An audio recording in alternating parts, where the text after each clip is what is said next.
ರಾಜಕೀಯ ಧರ್ಮಶ್ರದ್ಧೆ ಮತ್ತು ಉಪಾಸನಾ ಸ್ವಾತಂತ್ರ್ಯ ಸ್ಥಾನಮಾನ ಮತ್ತು ವ್ಯಕ್ತಿ ಗೌರವವನ್ನು ರಾಷ್ಟ್ರದ ಏಕತೆಯನ್ನು ಹಾಗೂ ಅಖಂಡತೆಯನ್ನು ರಾಷ್ಟ್ರಭಾವನೆಯನ್ನು ರೂಪಿಸಿಕೊಳ್ಳಲು ನವೆಂಬರ್ ತಿಂಗಳ 26ನೇ ತಾರೀಕಾದ ಈ ದಿವಸ ಈ ಮೂಲಕ ಈ ಸಂವಿಧಾನವನ್ನು ಅಂಗೀಕರಿಸಿ ಅಧಿನೇಮಿಸಿ ಎಲ್ಲರಿಗೂ ಧನ್ಯವಾದಗಳು.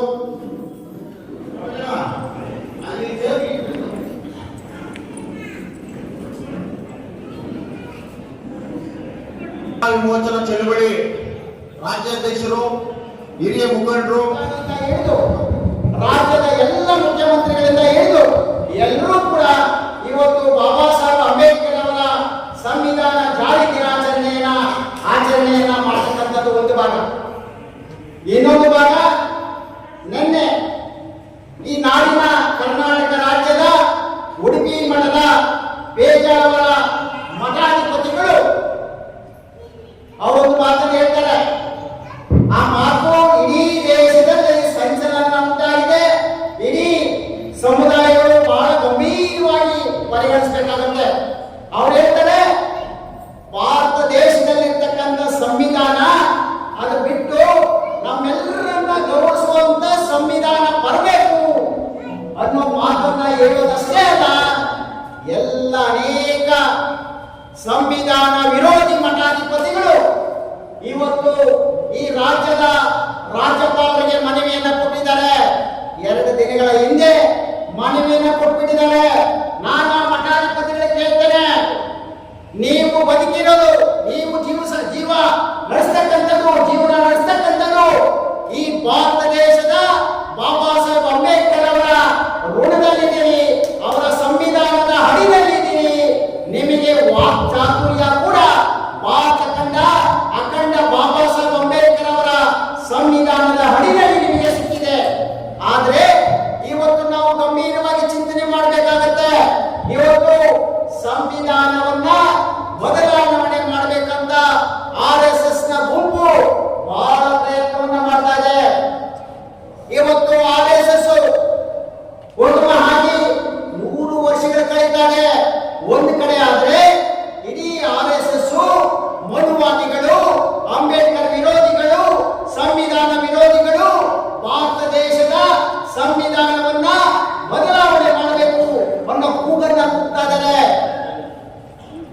ಏನು ಮಠಾಧಿಪತಿಗಳು ಬರೀ ರಾಜ್ಯಪಾಲರಿಗೆ ಅಷ್ಟೇ ಮನವಿಯನ್ನ ಕೊಟ್ಟಿಲ್ಲ, ಈ ದೇಶದ ಗೃಹಮಂತ್ರಿಯವರನ್ನ ಭೇಟಿ ಮಾಡಿ ಅವ್ರಿಗೂ ಕೂಡ ಮನವಿಯನ್ನ ಕೊಟ್ಟಿದ್ದಾರೆ. ಸಂವಿಧಾನವನ್ನ ಬದಲಾವಣೆ ಮಾಡಬೇಕು ಅಂತಾರೆ. ನಮ್ಮನ್ನ ಗೌರವಿಸುವಂತ ಸಂವಿಧಾನ ಬರಬೇಕಂತ ಈ ಮಠಾಧಿಪತಿ ಹೇಳ್ತಾರೆ. ಇದುವರೆಗೂ ಹೇಳಿಲ್ಲ. ನಾವು ಮಠಾಧಿಪತಿಗಳನ್ನ ಇತ್ತೀಚೆಗೆ ನೋಡಿ, ಮಠಾಧಿಪತಿಗಳು ಯಾವುದೇ ಜಾತಿ, ಧರ್ಮ, ವರ್ಗ ಎಲ್ಲವನ್ನ ಮೀರಿ ಅವರು ಇರಬೇಕು. ಆದ್ರೆ ಮಠಾಧಿಪತಿಗಳು ಇವತ್ತು ರಾಜಕಾರಣ ಮಾಡ್ತಾ ಇದ್ದಾರೆ. ಮುಖ್ಯಮಂತ್ರಿಗಳಾಗಬೇಕು ಇಂಥ ಜಾತಿಯವರಂತ ಬೀದಿ ಹೋರಾಟ ಮಾಡ್ತಾ ಇದ್ದಾರೆ.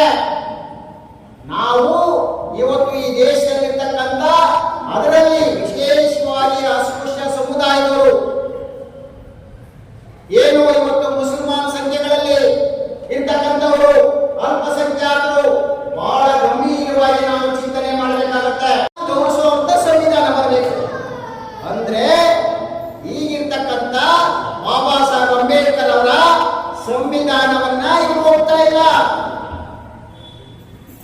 ಇವರನ್ನ ಗೌರವಿಸುವಂತ ಸಂವಿಧಾನ ಬರಬೇಕಂದ್ರೆ ಏನಿದ್ರ ಅರ್ಥ? ನಾವು 200 ವರ್ಷ 150 ವರ್ಷ ಹಿಂದಕ್ಕೆ ಹೋದ್ರೆ,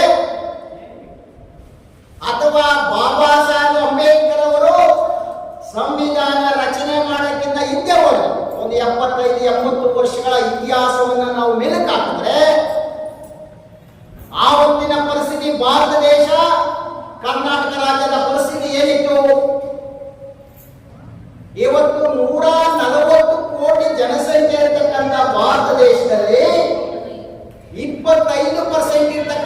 ಬಹುದೊಡ್ಡ ಅಸ್ಪೃಶ್ಯ ಸಮುದಾಯ ಆವತ್ತಿನ ಜೀವನ ನಿರ್ವಹಣೆ ಹೆಂಗಿತ್ತು?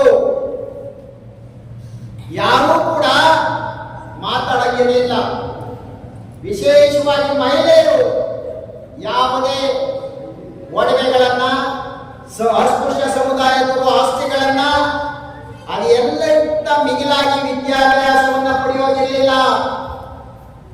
ಜ್ಯೋತಿ ಬಾಪುಲೆ ಈ ದೇಶದಲ್ಲಿ ಅವರ ಮಡದಿ ಅವರು ಬಂದ ನಂತರ ಈ ದೇಶದಲ್ಲಿ ಅಸ್ಪೃಶ್ಯರಿಗೆ, ಹಿಂದುಳಿದ ಸಮುದಾಯದವರಿಗೆ, ಮಹಿಳೆಯರಿಗೆ ಅಕ್ಷರ ಜ್ಞಾನವನ್ನು ಕಲಿಸ್ತಾರೆ.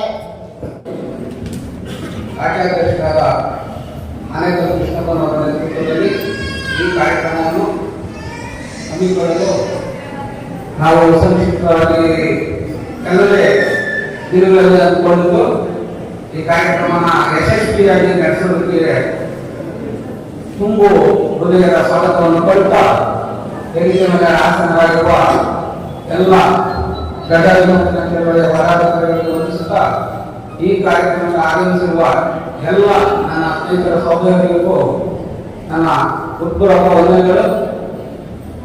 ಏನು ಈ ಸಂವಿಧಾನ ಸಮರ್ಪಣಾ ದಿನವಾದ 75ನೇ ವರ್ಷದ ಈ ಕಾರ್ಯಕ್ರಮವನ್ನು ಡಾಕ್ಟರ್ BR ಅಂಬೇಡ್ಕರ್ ಸಾಹೇಬರು ತುಂಬು ಕಷ್ಟದಿಂದ ಈ ಒಂದು ಸಂವಿಧಾನವನ್ನು ನಮ್ಮ ಭಾರತ ದೇಶಕ್ಕೆ ತಂದುಕೊಟ್ಟರು. ಅವರು ಪಟ್ಟಂತ ಕಷ್ಟ ನಿಜವಾಗ್ಲೂ ಹೇಳ್ಬೇಕಂದ್ರೆ ನಾವು ಜೀವನದಲ್ಲಿ ಒಂದಿನ ಕೂಡ ಪಡಕ್ಕಾಗಲ್ಲ. ಅಷ್ಟು ಕಷ್ಟದಿಂದ ಈ ಭಾರತ ದೇಶದ ಸಂವಿಧಾನವನ್ನು ದೊಡ್ಡ ಮಹತ್ವದ ದಿನವಾಗಿ ಆಚರಿಸಬೇಕು ಅಂತ ಸಂವಿಧಾನವನ್ನ ನಮ್ಮೆಲ್ಲರಿಗೂ ತಂದುಕೊಟ್ಟರು. ಈ ಸಂವಿಧಾನ ನಮ್ಗೆ ಸಿಗಲಿಲ್ಲ ಅಂತ ಇದ್ದಿದ್ರೆ ಇವತ್ತು ನಾವು ಈ ವೇದಿಕೆಯಲ್ಲಿ ಕುತ್ಕೊಳ್ಳೋದಕ್ಕಾಗಲಿ ಅವಕಾಶನೇ ಸಿಗ್ತಾ ಇಲ್ಲ. ಈ ಒಂದು ಸಮಾಜದಲ್ಲಿ ಗ್ರಾಮ ಪಂಚಾಯತಿಯಿಂದ ಹಿಡಿದು ಪಾರ್ಲಿಮೆಂಟ್ವರೆಗೂ ಒಬ್ಬ ಪ್ರಜೆ ಸ್ವತಂತ್ರವಾಗಿ ಬದುಕಿ ದೇಶ ಇರಬೇಕು ಅನ್ನೋದನ್ನ ಡಾಕ್ಟರ್ BR ಅಂಬೇಡ್ಕರ್ ಸಾಹೇಬರು ಒಂದು ಸಂವಿಧಾನ ಮುಖಾಂತರ ನಮಗೆ ದಾರಿ ಕೊಟ್ಟರು. ಈ ಮುಂದಿನ ದಿನಗಳಲ್ಲಿ ನಾವು ಕೂಡ ಒಂದು ರೀತಿಯಲ್ಲಿ ಕಷ್ಟಪಟ್ಟು ಬದುಕಬೇಕಾದ್ರೆ ಡಾಕ್ಟರ್ BR ಅಂಬೇಡ್ಕರ್ ಸಾಹೇಬರನ್ನು ನೆನೆಸ್ಕೋಬೇಕು. ಯಾಕಂತಂದ್ರೆ ಅವರು ತುಂಬಾ ಶ್ರಮ ಪಟ್ಟು ನಾವು ಅವರ ಪಟ್ಟಿರುವಂತ ಕಷ್ಟದಲ್ಲಿ ಶಾಸ್ತ್ರೀಯ ಕಾಲಕ್ಕೂ ಕೂಡ ಕಷ್ಟಪಡಕ್ಕಾಗಲ್ಲ. ಅವ್ರ ಎಜುಕೇಶನ್ ಮಾಡಬೇಕಾದ್ರೆ ತುಂಬಾ ಶ್ರಮ ಪಟ್ಟರು. ಅವರು ಆರ್ಥಿಕದ ನೀರು ಕುಡಿಬೇಕಾದ್ರೂ, ನಲ್ಲಿಯಲ್ಲಿ ನೀರು ಕುಡಿಬೇಕಾದ್ರೂ ಅಪ್ಪನೇ ಕೇಳಬೇಕಾಗಿತ್ತು. ಅವರು ಒಂದು ಸಂದರ್ಭದಲ್ಲಿ ಹೇಳ್ತಾರೆ, ಬರೆಯೋದಕ್ಕೆ ಪೆನ್ನಿಲ್ಲ, ಮುಗಿಯೋದಕ್ಕೆ ನೀರಿಲ್ಲ ಅಂತ ಹೇಳ್ತಾರೆ. ಅಂತ ಸಂದರ್ಭದಲ್ಲಿ ಶ್ರಮಪಟ್ಟು ಇಡೀ ದೇಶಕ್ಕೆ ದೊಡ್ಡ ಒಂದು ಸಂವಿಧಾನವನ್ನು ಕೊಟ್ಟರು. ವಿಶ್ವ ಮಾನವ ಅಂತ ಹೇಳಿ ಹೆಸರು ಪಡೆದು ನಮ್ಮೆಲ್ಲರಿಗೂ ಒಂದು ಸಂವಿಧಾನವನ್ನು ಕೊಟ್ಟಿದ್ದಾರೆ. ಈ ಸಂದರ್ಭದಲ್ಲಿ 2 ಮಾತುಗಳನ್ನು ಮಾತನಾಡಲು ಅವಕಾಶ ಕೊಟ್ಟಂತೆ ವಂದಿಸುತ್ತಾ ನನ್ನ ಮಾತನ್ನು ಮುಗಿಸುತ್ತೇನೆ. ಜೈ ಹಿಂದ್.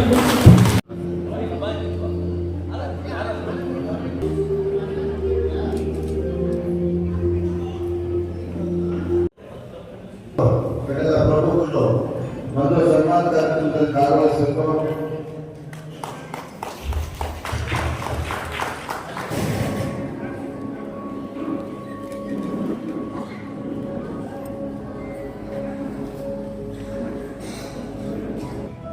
ಬೆಂಗಳೂರು ಗುರುಗಳ ಪ್ರತಿಷ್ಠಾನದ ಆದರೂ ಗಣೇಶರು ಸಹ ಚಪ್ಪಾಳೆಯೊಂದಿಗೆ ಅವರನ್ನು ಆಹ್ವಾನಿಸಬೇಕು. ದೊಡ್ಡಬಳ್ಳಾಪುರದ ಯುವ ಮುಖಂಡರು, ಬೆಂಗಳೂರು ಗ್ರಾಮಾಂತರ ಜಿಲ್ಲೆಯ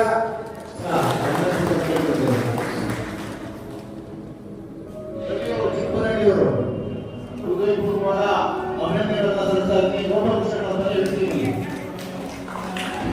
ಅವರಿಗೆ ಅಭಿನಂದನೆಗಳನ್ನು ಕೇಳಿಕೊಳ್ಳುತ್ತೇವೆ.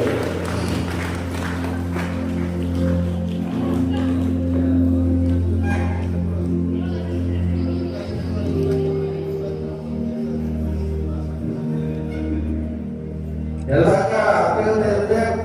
ಮತ್ತೆ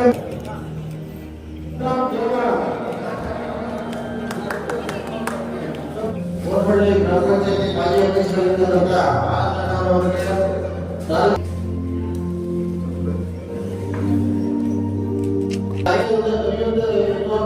ಏಕೈಕೆ ಅವ್ರಿಗೂ ಇವರು ಚಪ್ಪಾಳೆಗಳನ್ನ